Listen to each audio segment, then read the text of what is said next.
वो रात कुछ अजीब सी थी। न बादल थे न हवा, बस एक गहरा सन्नाटा, जैसे आसमान खुद में सिमट गया हो। पुरानी मस्जिद के पास एक झोपड़ी में एक दिया टिमटिमा रहा था, जैसे उसकी लौ भी थक गई हो। उसी दिए के नीचे इरफान बैठा था। उसके पास सिर्फ 2 रोटियां थीं, लेकिन उसने 3 लोगों के लिए दुआ की थी। अपने लिए कुछ नहीं मांगा, बस हाथ उठाकर कहा, ऐ खुदा, मेरी रोटी मुझे नहीं, उसे दे देना जिसे आज रात कोई सहारा न मिले। कमजोर जिस्म, मिट्टी से सने कपड़े और चेहरे पर हल्की सी मुस्कान। कोई जानता भी नहीं था कि यही इरफान है जो कभी शहर के रईस की कोठी में काम करता था। लेकिन फिर ऐसा दिल पा गया कि सब कुछ छोड़कर खुदा की राह पर चल पड़ा। दिन में मजदूरी करता, शाम को किसी के दरवाजे पर जाकर दस्तक देता और कहता, ये रोटी मेरी नहीं, तुम्हारे रब ने तुम्हारे लिए भेजी है। लोग हंसते, मजाक उड़ाते, लेकिन वो सिर्फ मुस्कुराकर लौट जाता। उसकी मुस्कान में एक राज था जो वो किसी को बताता नहीं था। फिर एक रात जब वो अपनी आखिरी रोटी लेकर मस्जिद के पीछे की तरफ गया, जहां हमेशा एक अंधा फकीर बैठा करता था, वहां कोई नहीं था, सिर्फ एक साया था। एक लड़की का साया, झुकी हुई, सांसें तेज और पांव जमीन से कुछ ऊपर। इरफान के कदम रुक गए। तुम कौन हो? वो साया हिला। धीरे धीरे रोशनी में एक चेहरा उभरा, नर्म, शांत और आंखों में सदियों की थकान। क्या तुम भूखी हो? इरफान ने पूछा। साया कुछ देर खामोश रहा, फिर बहुत धीरे बोला, तुमने सवाल किया और मैं चली आई। क्या मतलब? इरफान ने रोटी आगे बढ़ाते हुए पूछा। मैं जिन्न जात से हूं, उस दुनिया से आई हूं जहां इंसानों के दिलों का वजन तोला जाता है। इरफान की आंखों में हैरानी थी, लेकिन डर नहीं। तो फिर तुम्हें पता होगा मेरा दिल कितना हल्का है। नहीं, उसने धीरे से रोटी ली। तुम्हारा दिल तो जमीन से भी भारी है। उसी रात जब इरफान थक कर नींद के किनारे बैठा था, वो जिन्न जात की लड़की, जिसका नाम रुहम था, उसके पास बैठी रही। तुम क्या चाहते हो इंसान? इरफान ने आंखें बंद रखते हुए कहा, जिस दिन खुदा मुझसे राजी हो जाए उसी दिन मरना चाहता हूं। और अगर खुदा एक जिन्न जात को तुम पर आजमाना चाहे, इरफान मुस्कुराया, तो वो भी उसकी रजा होगी। उस पल पहली बार रुहम के दिल में कुछ चुभा जो उसने कभी महसूस नहीं किया था, जैसे किसी अंदरूनी बादल से मोहब्बत की बूंद टपकी हो। अगले दिन जब इरफान काम पर पहुंचा तो उसे पता चला कि शहर पर हमला हो गया है। पहाड़ियों के पीछे से आए दुश्मन अब नदी पार कर चुके हैं। सारे मजदूरों को किले की मरम्मत में लगा दिया गया। इरफान ने वही काम किया, लेकिन शाम को एक रोटी फिर बचा ली। रुहम आएगी, उसने दिल में सोचा, लेकिन उस रात वह नहीं आई। 3 दिन बीत गए, न कोई रोटी लेने आया, न रुहम की कोई परछाई। चौथी रात इरफान ने अपनी झोपड़ी में बैठकर रोटी 2 हिस्सों में बांटी और एक हिस्सा नदी में बहा दिया। ऐ खुदा, अगर वो अब भी भूखी है तो ये उसके नसीब में पहुंचा देना। अगली सुबह उसे किले के नीचे लाकर खड़ा किया गया। सामने शहर का रईस था, जिसने उसे पहचान लिया। यही है वो जो रोटियां बांटता है, ये दुश्मनों को भी बांट देगा। इसे शहर से बाहर कर दो। इरफान को बेड़ियों में बांध दिया गया। हुक्म हुआ कि उसे जंगल के पार छोड़ दिया जाए, जहां जंग छिड़ चुकी थी। रात को जब उसे काफिले से अलग करके धक्का दिया गया तो वो एक गिरे हुए पेड़ के नीचे जा गिरा। चेहरे पर जख्म, हाथों में चोटें और आंखों में एक ही सवाल, ऐ खुदा, क्या मैंने कुछ गलत किया? फिर अंधेरे में एक धीमी सी रोशनी उभरी और वही आवाज सुनाई दी, मैंने तुम्हें आजमाया इरफान, और तुम कामयाब हुए। वो रुहम थी, लेकिन इस बार उसके चेहरे पर उदासी थी। मैं तुम्हें बचा सकती थी, लेकिन जिन्हों के कायदे में मोहब्बत की दखल मना है। इरफान मुस्कुराते हुए बोला, तो मत बचाओ, बस एक बार तुम्हारे साथ बैठकर दुआ मांगनी है। रुहम ने पहली बार अपना हाथ उसकी पेशानी पर रखा। एक रोशनी फूटी, जमीन थमी, आसमान झुक आया। जो चाहो मांग लो। नहीं, इरफान की आवाज थकी हुई थी, जो मैं चाहता था वो तो तुम पहले ही बन चुकी हो। उस रात वो दोनों एक पेड़ के नीचे बैठे रहे और बस खुदा से मोहब्बत मांगते रहे, न किसी ख्वाहिश के लिए, न किसी डर से, सिर्फ इसलिए कि वो जानते थे जब मोहब्बत सच्ची हो और खुदा से हो तो हर जंग जीती जा सकती है, चाहे वो जंग इंसान से हो, अपने आप से या किस्मत से। लेकिन कुछ दिल ऐसे भी होते हैं जिनके लिए अंधेरा रोशनी की एक परीक्षा बन जाता है। इरफान के चले जाने के बाद पूरी वादी खामोश हो गई। वो पेड़ जिसके नीचे वो अपनी आखिरी सांस लेते हुए मुस्कुराया था, अब भी हरा था, मगर हवाओं में वो खुशबू नहीं रही जो उसकी दुआओं से उठा करती थी। रूहम हर रोज वहां आती, जमीन पर बैठती और चुपचाप अपनी उंगलियां मिट्टी में चलाती रहती, जैसे उसे यकीन हो कि शायद किसी दिन ये मिट्टी फिर बोल उठेगी। उसे ये भी पता था कि वो एक जिन्नजात थी और जिन्नजातों को इंसानों के गम में बैठने का हक नहीं होता। उनका काम बस तौलना, परखना और आजमाना होता है। मगर वो दिल जो कभी नहीं धड़का था, अब हर पल एक खालीपन के साथ चुभने लगा था। रूहम ने पहली बार अपने रब से कुछ मांगा, ऐ खुदा, मैं जिन्नजात हूं, मगर आज एक इंसान का चेहरा मेरी आंखों से उतरता नहीं। क्या मेरी भी कोई दुआ सुन ली जाएगी? और पहली बार उसकी आंख से एक आंसू गिरा। वो आंसू जमीन पर गिरते ही पेड़ की जड़ में समा गया। कई महीने बीत गए, शहर फिर से आजाद हो गया, दुश्मन लौट गए, लेकिन इरफान कभी नहीं लौटा। लोग उसकी शहादत को याद करके कहते, वो दीवाना नहीं था, वो वाकई अल्लाह वाला था। एक दिन मस्जिद के दरवाजे पर एक बच्चा दौड़ता हुआ आया। उसके हाथ में एक नरम गर्म रोटी थी जिस पर पुरानी उर्दू में लिखा था, ये उसके लिए है जो किसी और के लिए मांगे।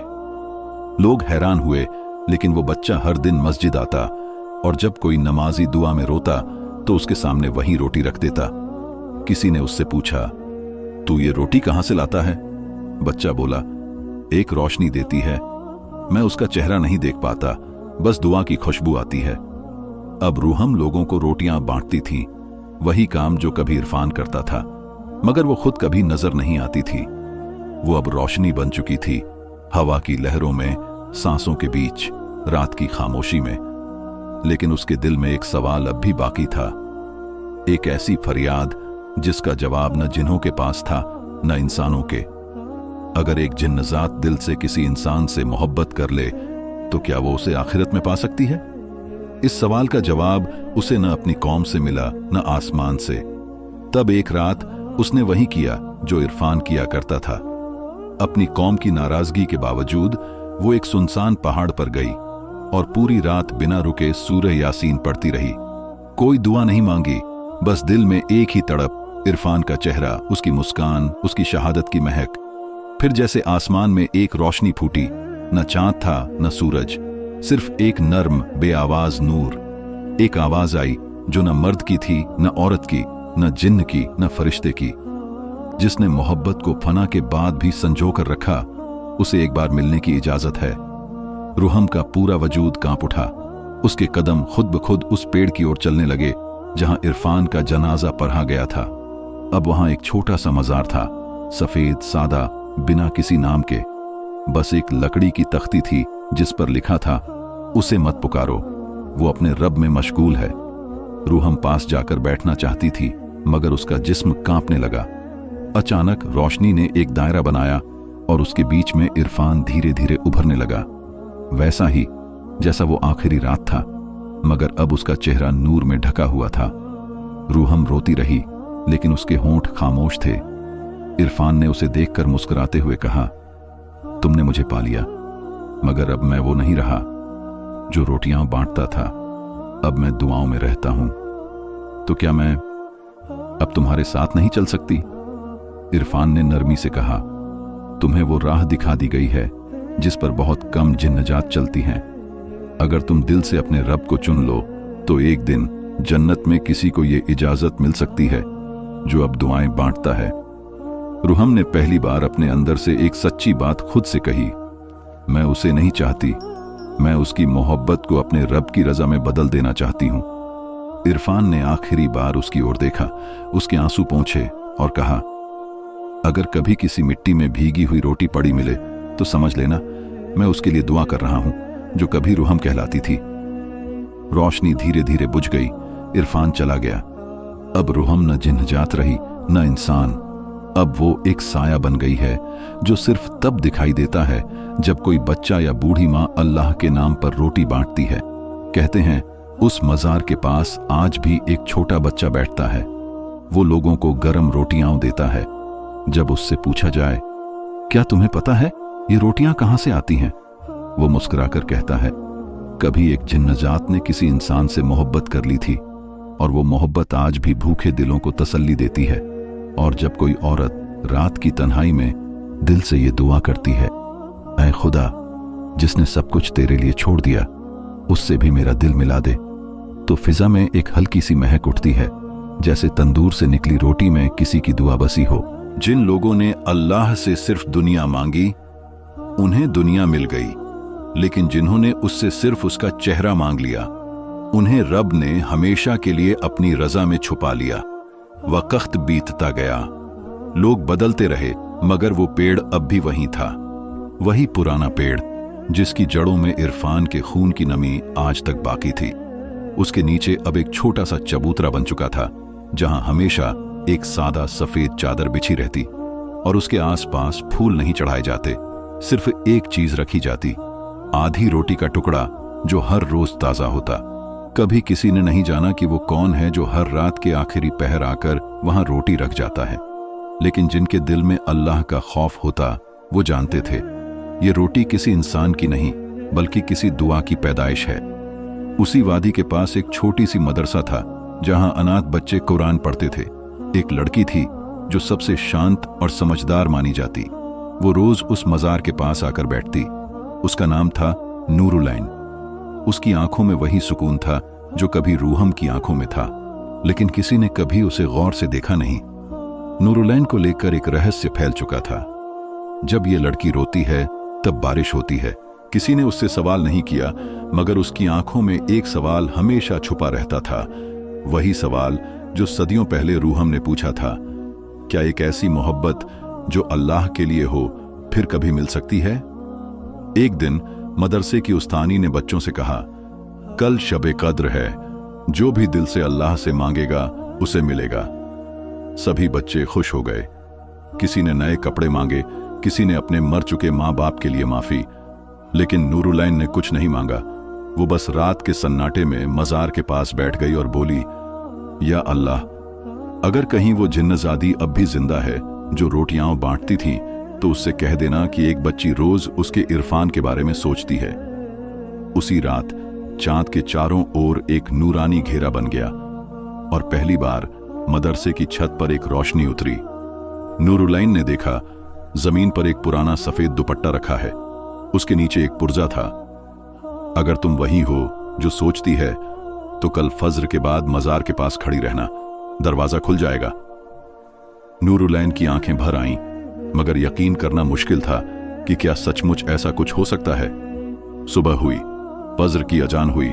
सूरज की पहली किरण के साथ मजार के चबूतरे पर एक दरवाजा उभरा, हल्का नूर से बना हुआ, जैसे किसी दुआ की लपट। नूरुलैन आगे बढ़ी और उस दरवाजे में दाखिल हो गई। वो जहां पहुंची वहां न जमीन थी न आसमान, बस हर तरफ हल्की रोशनी और दिल को छू लेने वाली खुशबू। सामने एक मैदान था, न फूल न पेड़, मगर चारों ओर से कुरान की तिलावत की आवाज आ रही थी। यह जन्नत की एक झलक थी, वो जगह जहां वो लोग रखे जाते हैं जिन्होंने अपनी मोहब्बत अल्लाह को सौंप दी हो। नूरुलैन के सामने दो रूहें प्रकट हुईं।